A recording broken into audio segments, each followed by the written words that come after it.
నమస్తే, welcome to morning edition. Headlines చూద్దాం. ఎన్నికల ప్రచారంలో రేవంత్ బిజీ. నేడు 3 చోట్ల బహిరంగ సభలకు హాజరు.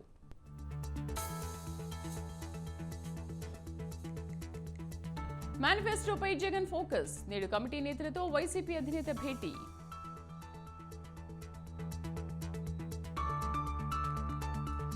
ఇవాళ తెలంగాణ బీజేపీ నేతల నామినేషన్లు, హాజరు కానున్న కేంద్ర మంత్రులు.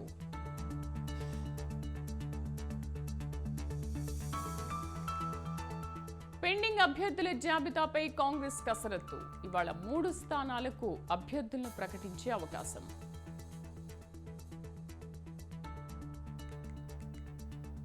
నేడు ఒంటిమిట్టలో సీతారాముల కళ్యాణం. సర్వాంగ సుందరంగా ముస్తాబైన ఆలయం.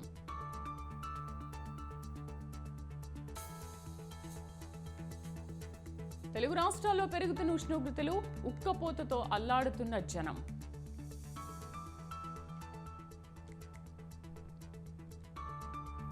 శ్రీలంక కార్ రేసింగ్ లో విషాదం. జనంపైకి దూసుకెళ్లిన కారు, 7 మృతి.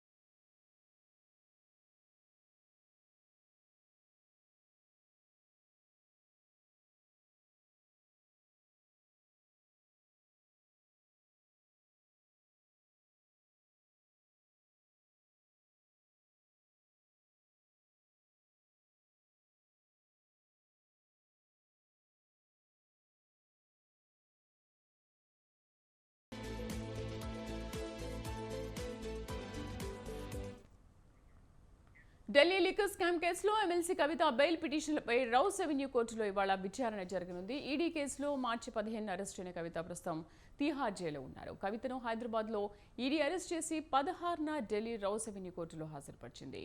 కోర్టు అనుమతితో 2 విడతలుగా 10 రోజులు ఈడీ కస్టడీలోకి తీసుకుని కవితను విచారించింది. ఆ తర్వాత కవితకు 14 రోజుల జ్యుడిషియల్ కస్టడీ విధించడంతో మార్చి 26న తిహార్ జైలుకు తరలించారు. ఇంతలోనే సిబిఐ రంగంలోకి దిగి కవిత తిహార్ జైల్లో ఉండగానే ఈ నెల 11న అరెస్ట్ చేసింది. ఈడీ కేసులో తన కుమారుడికి పరీక్షలున్నాయని మధ్యంతర బెయిల్ ఇవ్వాలని కవిత న్యాయస్థానాన్ని ఆశ్రయించారు. అయితే కవిత సమాజాన్ని ప్రభావితం చేయగలిగే వ్యక్తిని, ఆమెకు బెయిల్ ఇస్తే సాక్షులను ప్రభావితం చేసే అవకాశం ఉందని కోర్టులో ఈడీ వాదనలు వినిపించింది. ఇరుపక్షాల వాదనలు విన్న న్యాయమూర్తి కవిత మధ్యంతర బెయిల్ పిటిషన్ కొట్టివేస్తూ తీర్పిచ్చారు. ఈ నేపథ్యంలో ఈడీ కేసులో బెయిల్ కోసం మార్చి 26న, సిబిఐ కేసులో బెయిల్ ఇవ్వాలని కోరుతూ ఈ నెల 15న న్యాయస్థానంలో పిటిషన్లు దాఖలు చేశారు. తనకు ఆరోగ్య సమస్యలున్నాయని, జైల్లో ఉంటే అవి మరింతగా పెరిగి ఇబ్బందిగా మారుతుందని, తనకు బెయిల్ మంజూరు చేయాలని పిటిషన్లో కవిత విజ్ఞప్తి చేశారు. ఈ 2 బెయిల్ పిటిషన్లపై ఇవాళ విచారణ జరగనుంది.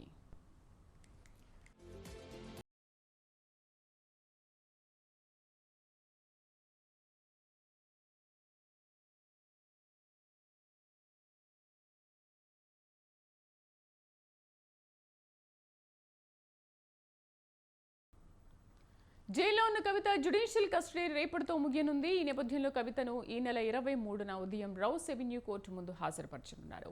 తొలుత ఈడీ కేసులో ఆమె జ్యుడిషియల్ కస్టడీ ఈ నెల 23 వరకు విధించగా, ఈ నెల 11న జైల్లోనే కవితను సిబిఐ అరెస్ట్ చేయడం, అనంతరం కోర్టు 3 రోజుల సిబిఐ కస్టడీకి అప్పగించడం జరిగింది. దీంతో ఈ నెల 15న కవితను మరోసారి కోర్టులో సిబిఐ ప్రవేశపెట్టింది. సిబిఐ కేసులోని కవిత జ్యుడిషియల్ కస్టడీని ఈ నెల 23 వరకు విధిస్తూ ట్రయల్ కోర్టు తీర్పు చెప్పింది. సిబిఐ, ఈడీల 2 కేసుల్లో కవిత జ్యుడిషియల్ కస్టడీ రేపటితో ముగియనుంది. కవిత బెయిల్ పిటిషన్లను రౌస్ అవెన్యూ కోర్టు తిరస్కరిస్తే రేపు ఆమె జ్యుడిషియల్ కస్టడీని మరో 14 రోజులు పొడిగించే అవకాశం ఉంది. బెయిల్ను ట్రయల్ కోర్టు తిరస్కరిస్తే కవిత పై కోర్టులను ఆశ్రయించే అవకాశం ఉంది.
ఇండియా కూటమి అధికారంలోకి రావాలన్నా రాష్ట్రంలో ప్రభుత్వం సుస్థిరంగా కొనసాగాలన్నా వచ్చే లోక్సభ ఎన్నికల్లో అత్యధిక సీట్లు సాధించాలని కాంగ్రెస్ పార్టీ భావిస్తోంది. రాష్ట్రంలో లోక్సభ ఎన్నికల కార్యాచరణను అంతా తానే నడిపిస్తున్న సీఎం రేవంత్ రెడ్డి అభ్యర్థుల తరఫున ప్రచారాన్ని తన భుజాలపై వేసుకున్నారు. రాష్ట్రంలోని 17 నియోజకవర్గాల్లోనూ సభలు, కార్నర్ మీటింగ్లు, రోడ్ షోలకు హాజరయ్యేలా ప్రణాళికలు రచించారు. ఒక నియోజకవర్గంలో కనీసం 3 కార్యక్రమాలు ఉండేలా ప్లాన్ చేశారు. ఇప్పటికే మహబూబ్నగర్, మహబూబాబాద్, మెదక్, భువనగిరి అభ్యర్థుల తరఫున ఒక దఫా సభల్లో పాల్గొన్నారు. అలాగే రాహుల్ గాంధీ, ప్రియాంక గాంధీతో ప్రచారం చేయించేందుకు ప్రయత్నాలు జరుగుతున్నాయి. ఈ మేరకు మే నెల మొదటి వారంలో నల్గొండ, భువనగిరిలో ప్రియాంక రోడ్ షో ఉంటుందని పార్టీ వర్గాలు చెబుతున్నాయి.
తరఫున ఖమ్మం లోక్సభ స్థానానికి రఘురామిరెడ్డి, బండవ వెంకటేశ్వరరావు పేర్లు ఇప్పటికే తెరపైకి రాక తాజాగా ఇదే జిల్లాకు చెందిన రాయల నాగేశ్వరరావు పేరును కొందరు ప్రతిపాదించినట్టు తెలిసింది.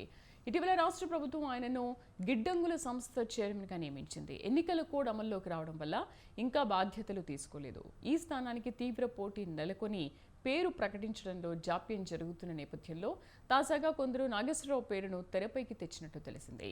గతంలో ఆయన ఉమ్మడి ఖమ్మం జిల్లా స్థానిక సంస్థల ఎమ్మెల్సీ ఎన్నికల్లో కాంగ్రెస్ అభ్యర్థిగా పోటీ చేసి ఓడిపోయారు.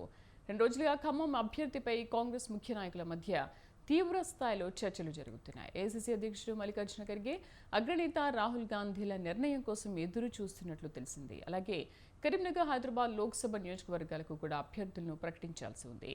ఈ నెల 25తో నామినేషన్ల దాఖలకు గడువు ముగియనుంది కాబట్టి ఇవాళ లేదా రేపు ఈ 3 నియోజకవర్గాలకు కాంగ్రెస్ అభ్యర్థులను ప్రకటించవచ్చని నేతలు భావిస్తున్నారు.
ఏపీ అసెంబ్లీ ఎన్నికలు సమీపిస్తున్న వేళ జనసేన అధినేత పవన్ కళ్యాణ్ ఎన్నికల ప్రచారంలో స్పీడ్ పెంచారు. ఈ నెల 20 నుంచి పవన్ వరుసగా పలు నియోజకవర్గాల్లో పర్యటిస్తున్నారు. రాష్ట్రంలో కనీసం రోజుకి 2 సభల్లో పాల్గొని ప్రచారాన్ని హోరెత్తిస్తున్నారు. ఎన్నికల ప్రచారంలో భాగంగా పశ్చిమ గోదావరి జిల్లాలో జనసేనాని పవన్ కళ్యాణ్ రెండో రోజు పర్యటన కొనసాగుతోంది. ఇవాళ తాడేపల్లిగూడెం, ఉంగుటూరులో పవన్ కళ్యాణ్ రోడ్ షోలో బహిరంగ సభలో పాల్గొననున్నారు. సాయంత్రం తాడేపల్లిగూడెంలోని జీవీ మాల్ సెంటర్లో బహిరంగ సభలో పవన్ ప్రసంగించనున్నారు. ఈ సభలకు భారీగా జన సైనికులు, టీడీపీ కార్యకర్తలు హాజరు కానున్నారు.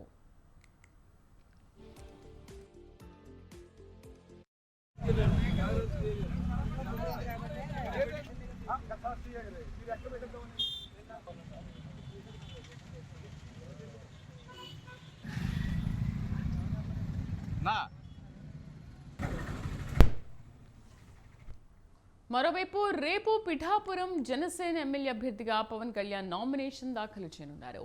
పిఠాపురం అసెంబ్లీ రిటర్నింగ్ ఆఫీసర్కు పవన్ స్వయంగా నామినేషన్ పత్రాలను సమర్పించనున్నారు. అదే రోజు సాయంత్రం ఉప్పాడలో పవన్ బహిరంగ సభ నిర్వహించనున్నారు. రేపు ఉదయం గొల్లప్రోలు మండలం చేబ్రోలు నుంచి పవన్ బయలుదేరి గొల్లప్రోలు, పిఠాపురం పట్టణాల మీదుగా ప్రదర్శన పాదగయ క్షేత్రం వరకు చేరుకుంటారన్నారు. అక్కడి నుంచి కాలినడకన పిఠాపురం మండల పరిషత్ కార్యాలయానికి వెళ్లి ఆర్ఓకు నామినేషన్ పత్రాలు సమర్పిస్తారు. ఇక ఈ నెల 24న చంద్రబాబుతో కలిసి రాజంపేట, రైల్వే కోడూరు బహిరంగ సభలకు హాజరు కానున్నారు.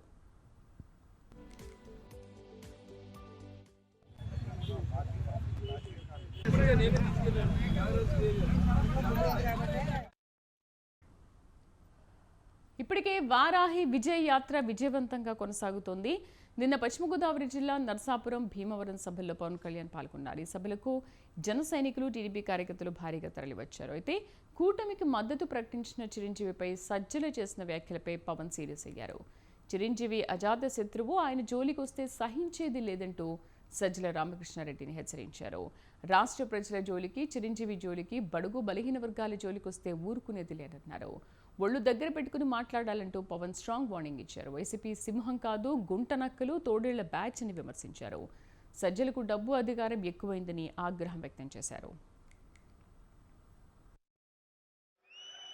మీరందరికీ డబ్బులు ఎక్కువైపోయినాయి, మీ అందరికీ అధికారం ఎక్కువైపోయింది, నోటికి ఏదొస్తే అది మాట్లాడటం అలవాటైపోయింది మీకు.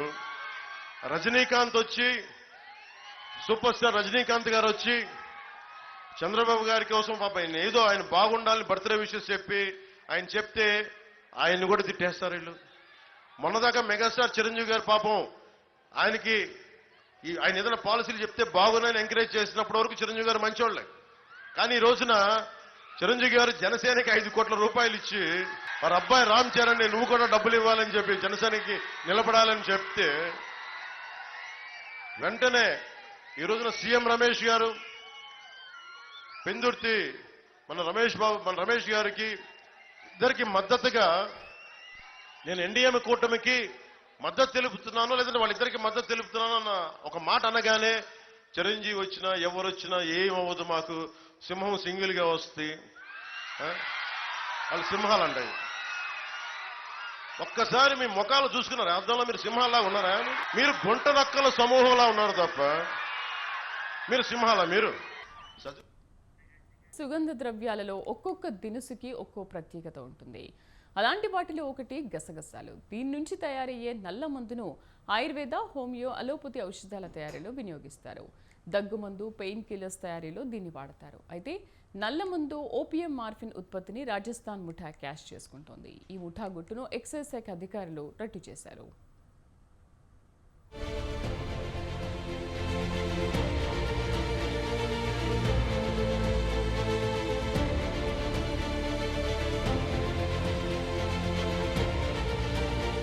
హైదరాబాద్ మహానగరంలో నల్లమందు సరఫరా చేయడానికి కొన్ని ముఠాలు రెడీ అయ్యాయి. అయితే పక్కా సమాచారం అందుకున్న హైదరాబాద్ ఎక్సైజ్ అధికారులు వెంటనే రంగంలోకి దిగారు. ఈ ముఠా గుట్టురట్టు చేసి నిందితులను అదుపులోకి తీసుకున్నారు.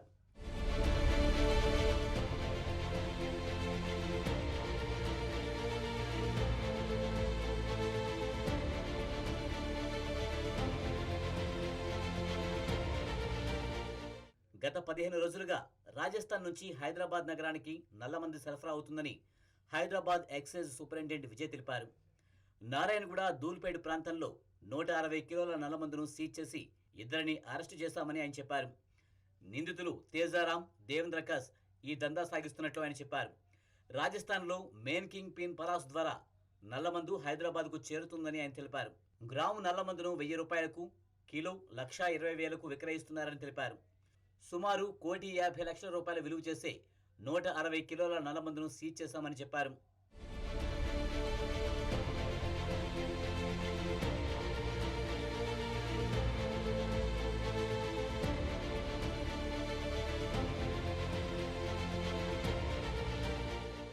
ఆరోగ్యమే మహాభాగ్యం.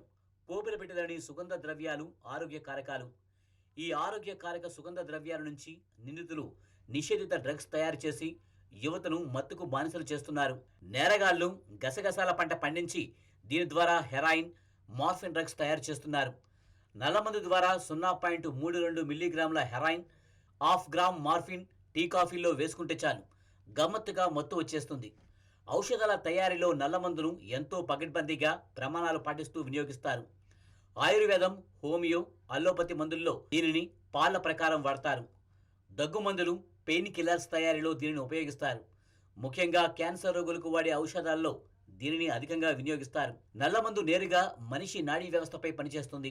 శారీరక శ్రమ చేసి అలసిపోయిన శ్రామికులకు తీవ్ర బాధల ఉపశమనానికి ప్రమాణాలు పాటిస్తూ కొన్ని ఔషధాల్లో వాడే నల్లమందును కొకైన్, హెరాయిన్ తదితర ప్రమాదకర మాదక ద్రవ్యాల్లో వినియోగించి ఎందరో అమాయకులను దీనికి బానిసలుగా మారుస్తున్నారు. దీనికి బానిసైన ఎందరో జీవోత్సవాలుగా మారుతున్నారు. మరెందరో మృత్యువాత పడుతున్నారు.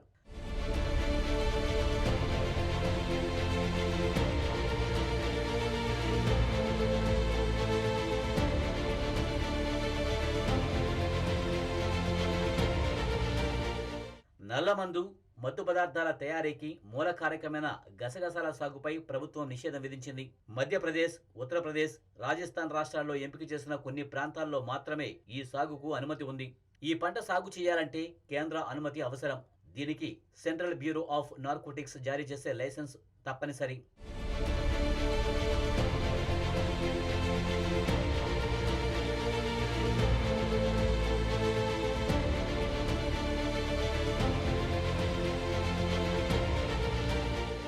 దేశంలో ఎవరైనా ఎక్కడికైనా అనుమతి లేకుండా ఓపియం పాపి సాగు చేస్తే అది చట్టరీత్యా నేరం. అదేవిధంగా దీన్ని నిల్వ ఉంచినా, రవాణా చేసినా, విక్రయించినా తీవ్రమైన నేరం. ఈ నిబంధనలు ఉల్లంఘించిన వారిపై నార్కోటిక్స్ డ్రగ్స్ సైకోట్రోఫిక్ సబ్స్టాన్స్ చట్టం NDPS 1985 చట్టం కింద కేసులు నమోదు చేస్తారు. ఈ చట్టం ప్రకారం కఠినమైన నాన్ బెయిలబుల్ కేసులు నమోదు చేస్తారు. దోషులుగా తేలితే 10 సంవత్సరాలకు పైగా జైలు శిక్ష, 1,00,000 వరకు జరిమానా విధిస్తారు.